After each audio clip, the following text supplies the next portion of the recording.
একসাথে বসে আছি দুই বন্ধু, হঠাৎ তার উপরে যিনি আসর করছে সে আমার উপরে হামলা করে বসছে। না, আমি নিজেও দেখছি যে এখানে অহংকার টিকে না। আপনার জিনেদের যে সর্দার ছিলেন ওনাকে হুকুম দিয়েছিলেন যে প্রতি জুম্মায় তুমি এখানে খুতবা পড়াবা। সেই হুকুম পালন করার জন্য এই আসমান যোগে পালকি দিয়া নাইমা এই চমনে এই জুম্মার নামাজ আদায় করেছেন। আমরা এখানে খেজমত করি, আমরা তো অবশ্যই আমাদের চোখে পড়বে। হ্যাঁ, অনেকে দেখা যায় রুগীও আসে পুরান টাউন নিউ টাউন থেকে, জিন ভূত পেতনি পিচাজ ধরে এখানে আসলে আল্লাহর রহমতে সুস্থ হয়ে যান। বলা হয় যে উনি জিনদের মাধ্যমে এই স্থাপনাটা তৈরি করেন এবং ওনার রওজা শরীফ হচ্ছে, দেখতে পাচ্ছেন আমার পিছনে একদম, ওইটাই হচ্ছে ওনার রওজা শরীফ। আসলে সুফিজমের জন্য যারা কাজ করেছেন, জীবন উৎসর্গ করেছেন সারা জীবন, ওনাদেরকে তো আমাদের স্মরণ রাখা উচিত।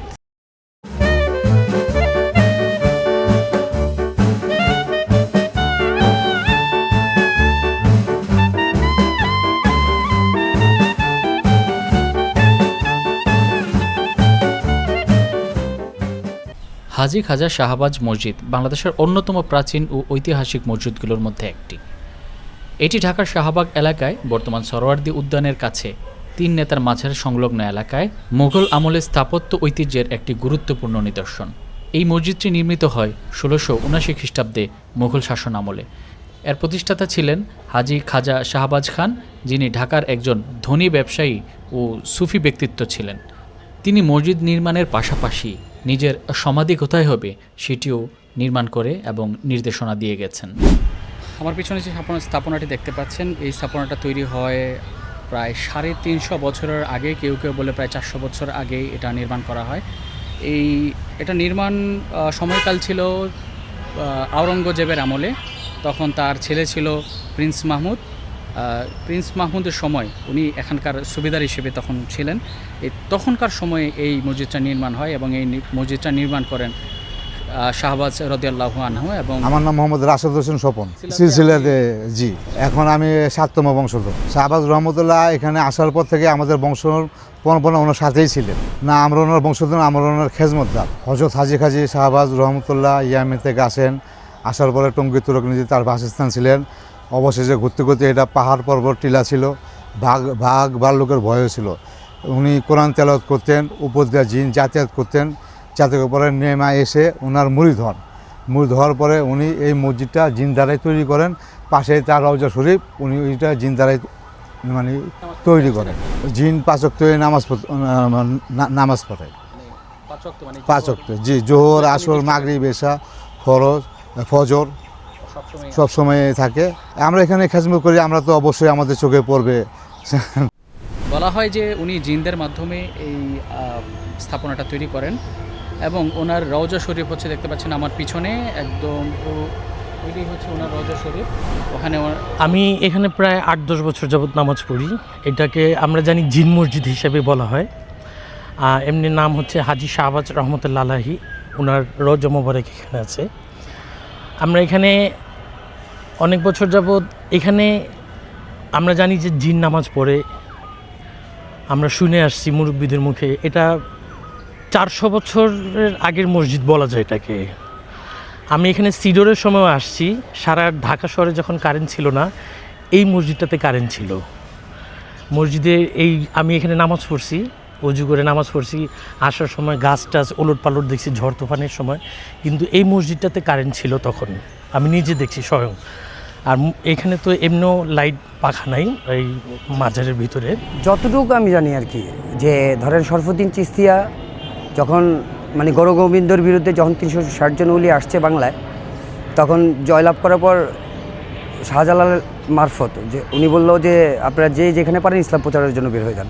কারণ এই শরফুদ্দীন চিশতিয়া রমনা এলাকার নাম শুনছেন আগে থেকে, তো উনি আসছে এখানে ওই ব্যাপারটা নিয়ে। আসার পর জাতীয় ঈদগাহর সামনে তার সে আস্তানা গাড়ছে। আর হাজী খাজা শাহবাজ রহমতুল্লাহ আলাইহির হিসাবটা হলো যে শরফুদ্দীন চিশতিয়া যেহেতু মসজিদ তৈরি করেন নাই, যদি ইসলাম প্রচার করার জন্য আসছেন, তো ইসলাম প্রচার করার জন্য সর্বপ্রথম মসজিদের দরকার পড়ে। এইখানে আমি নিজের চোখে অনেকেই দেখছি, এই কারো বলাতে না, আমি নিজেও দেখছি যে এখানে অহংকার টিকে না।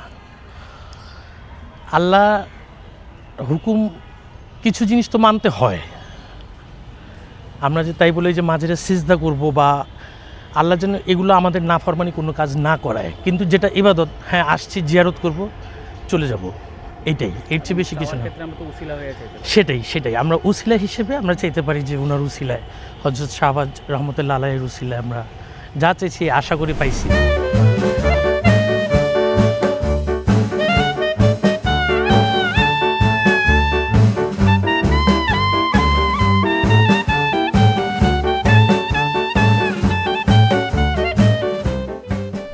ওই সময় ঢাকাকে মুঘল সাম্রাজ্যের একটি গুরুত্বপূর্ণ প্রশাসনিক এবং বাণিজ্যিক কেন্দ্র হিসেবে ধরা হতো। এই মসজিদের নির্মাণ শৈলী, কারুকাজ সেই মুঘল আমলের একটি ঐতিহ্য এখনও পর্যন্ত বহন করে যাচ্ছে। প্রায় 350 বছরের পুরনো এই মসজিদটি এখনও মুঘল আমলের সেই মুঘল ঐতিহ্য বহন করে যাচ্ছে। মসজিদটি আয়তাকার এবং এর উপরে রয়েছে 3টি গম্বুজ, যা মুঘলদের একটি বৈশিষ্ট্য। পূর্ব পাশে 3টি খিলান দরজা এবং ভেতরে 3টি মেহরাব রয়েছে। 4 কোণে রয়েছে অষ্টভুজ আকৃতির মিনার। মসজিদের ঠিক পূর্ব দিকে রয়েছে হাজী শাহবাজ খানের সমাধি বা দরগা। এই কারণে এটিকে শুধু নামাজের স্থান নয়, বরং একটি আধ্যাত্মিক কেন্দ্র হিসেবেও ধরা হয়। স্থানীয়ভাবে এটিকে কেউ কেউ জোড়া মসজিদ বা জিনের মসজিদ নামেও উল্লেখ করে থাকেন। বলা হয় যে এই মসজিদে পাঞ্জেগানা নামাজে জিনের উপস্থিতি আছে এবং জিনেরা প্রতিনিয়তই এখানে নামাজ পড়তে আসেন। কেউ দেখেছেন, আবার কেউ দেখেননি।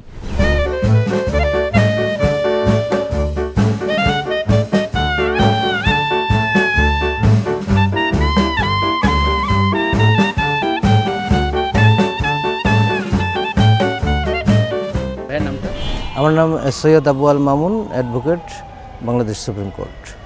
সুপ্রিম কোর্টে প্রায়ই আসি এবং সুপ্রিম কোর্ট বারের পাশেই একজন পীরে কামেল বুজুর্গ ব্যক্তির রওজা আছে, সেখানে আমি প্রায় নামাজ পড়ি, মসজিদ আছে। তো আজকে প্রথম আসলাম। এখন যে নিয়তি আসবে সে সেই নিয়তি পাবে। হ্যাঁ, অনেকে দেখা যায় রুগীও আসে পুরান টাউন, নিউ টাউন থেকে, জিন ভূত পেতনি পিচাস ধরে, এখানে আসলে আল্লাহর রহমতে সুস্থ হয়ে যায়। এখানে আসলে এখানে তো আসলে তো এটা জিনের মসজিদ মাজার, এক নামে এটা পরিচিত, সবাই জানে। এখানে যাদেরকে জিন ধরে নিয়ে আসলে সুস্থ হয়ে যায়। ঢাকার শহরে এরকম বেশ কিছু পীরে কামেল অলি শায়িত আছেন, ওনারা ইসলাম ধর্ম প্রচার করেছেন। যেমন হাজী শাহবাজ রহমতুল্লাহ আলাইহি, ওনার দরবার শরীফ এইখানে, ওখানে অনেক লোক ওনার ভক্তবৃন্দ ছিলেন এবং ওনার সম্পর্কে অনেক তথ্য আমরা পাই, যেগুলো কিনা স্পিরিচুয়াল কিছু ওনার কার্যক্রম ছিল, যেগুলো শুনলে আমরা অবাক হই, আসলে বাস্তব, যেগুলো ইতিহাসে আছে। এই জিনিসগুলোকে আমাদের ধারণ করা উচিত এবং যারা বিশৃঙ্খলা সৃষ্টি করে, এগুলো ধ্বংস করতে চায়, এরা আসলে ইসলামের শত্রু। এবং ইসলামকে জাগ্রত রাখার জন্য, সুফিজম যেন রক্ষা হয়, সেই জন্য আমরা কাজ করতে আগ্রহী এবং চাই।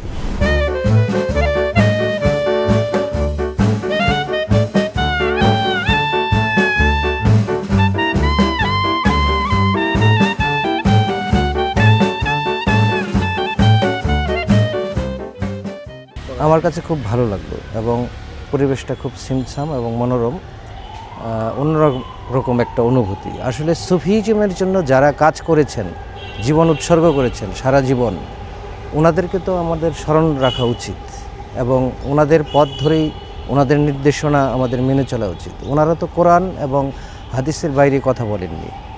এখানে পবিত্রতা রক্ষা করাটা খুব গুরুত্বপূর্ণ, কারণ আমি নিজে স্বয়ং সাক্ষী যে এইখানে কেউ উলটপালট করে কোনো কিছুই আজও পর্যন্ত হাসিল করতে পারে নাই। আমি এখানে আসছি, আমাকে বলছে, এখানে কেউ এক মুরব্বি বলছে যে আপনি এখানে নামাজ পড়বেন, 7টা জুমা পড়বেন। আমি 7টা জুমা পড়ছি, আল্লাহ পাক আমাকে দিছে, দেওয়ার মালিক তো আল্লাহ। এই কারণে হাজী গাজী শাহবাজ নিজে উপস্থিত থাইকা এই ধরেন এই মসজিদ মাজার তৈরি করছেন।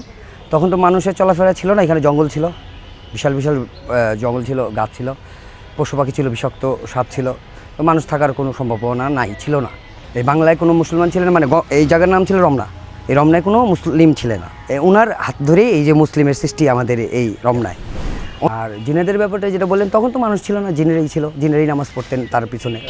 এই জায়গাটা, এখানে বলা হয় যে এখানে জিনের যে সম্রাট, উনি নামাজ পড়ার জন্য এখানে আসতেন একটা সময়।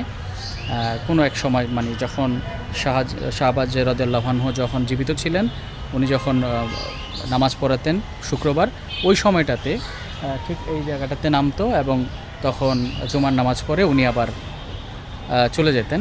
এরকমই এখানকার যেই খাদেম আমাকে জানালেন। আসলে ব্যাপারটা হয়েছে, আমাদের যে বড় আব্বা ছিলেন, আমি বড় আব্বার মুখেই শুনছি, একটা টাইম যখন মানুষের চলাচল ছিল না, আসা যাওয়া ছিল না, তখন এই জুম্মার দিন যে আমরা জুম্মার নামাজটা পড়ি, ওই জুম্মার নামাজ পড়ার জন্য উনি আপনার জিনেদের যে সর্দার ছিলেন ওনাকে হুকুম দিয়েছিলেন যে প্রতি জুম্মায় তুমি এখানে খুতবা পড়াবা বা নামাজ। ঠিক এই জায়গাটাতে হচ্ছে আকাশ যুগে ওখান থেকে জিনের যে সর্দার উনি এখানে নামতেন জুম্মার সময়। এখন জুম্মা পড়ার পরে আবার এখান থেকে চলে যেতেন। তখন এই জায়গাতে তেমন কিছুই ছিল না, শুধু এই মসজিদটা ছিল এবং স্বল্প কিছু মানুষজন ছিল, এমনটাই জানালেন এখানকার মানুষ। বা নামাজটা পড়াবা, তো এই কারণে সেই হুকুম পালন করার জন্য এই আসমান যোগে পালকি দিয়া নাইমা এই চমনে এই জুম্মার নামাজ আদায় করতেন, যখন মানে ওই আমলে যখন মানুষের বসবাস ছিল না, এই আর কি। এখন আর দেখা যায় না, এখন মানুষের চলাচল যখন যেহেতু বাইরে গেছে, আগে তো জিন প্রচুর ছিল, প্রচুর চলাফেরা করতো। এখন মানুষ যত বাড়তেছে, যত গাড়ি ঘোড়া বাড়তেছে, মানে জিনিস দেখতেই পারতেছেন, আধুনিকতা আসতেছে, তত ওই জিনেরদের অস্তিত্বটা কমে যেতেছে আর কি, এই আর কি। কিন্তু আছে, অবশ্যই আছে এবং তারা আমাদের সাথেই মানে চলাফেরা করতেছে, আমাদের সাথে। হ্যাঁ, তারা নামাজ পড়তেছে, আমাদের সাথে চলাফেরা করতেছে, আমরা অনুভব করতে পারতেছি কিন্তু দেখতে পারতেছি না, এই আর কি। আমাদের তো ওই ক্ষমতা আল্লাহ ছিল এক সময়, এখন নাই, নিয়ে নিছে। আসলে আমি অনুভব করতে পারছি, আমি সরাসরি কখনো দেখি নাই, অনুভব করি। অনুভব করতে পারি। অবশ্যই আমি আসলে প্র্যাকটিক্যালি বলতে গেলে দেখছি কি, ধরেন আমরা একসাথে বসে আছি দুই বন্ধু, হঠাৎ তার উপরে জিনে আসর করছে, সে আমার উপরে হামলা করে বসছে। আমরা অনেকক্ষণ ধরে একসাথে বসে আছি, কথা বলতেছি, তো দেখা গেলে হঠাৎ সে তার উপরে আসর করছে, সে হাসতেছে বা কান্না করতেছে, আমি বুঝতে পারি না। আমি তারে নাড়াচাড়া করাইছি, মানে একটু ডাক দিছি দেখা, সে আমার উপরে হামলা করে বসছে, গলা টিপা ধরছে। তখন আমি বুঝলাম না যে সে আমার গলা টিপে ধরলো কেন। তো আমি সরে যাওয়ার চেষ্টা করছি, সে আমার আক্রমণ করার চেষ্টা করছে আবার, তখন আমি সরে গেছি।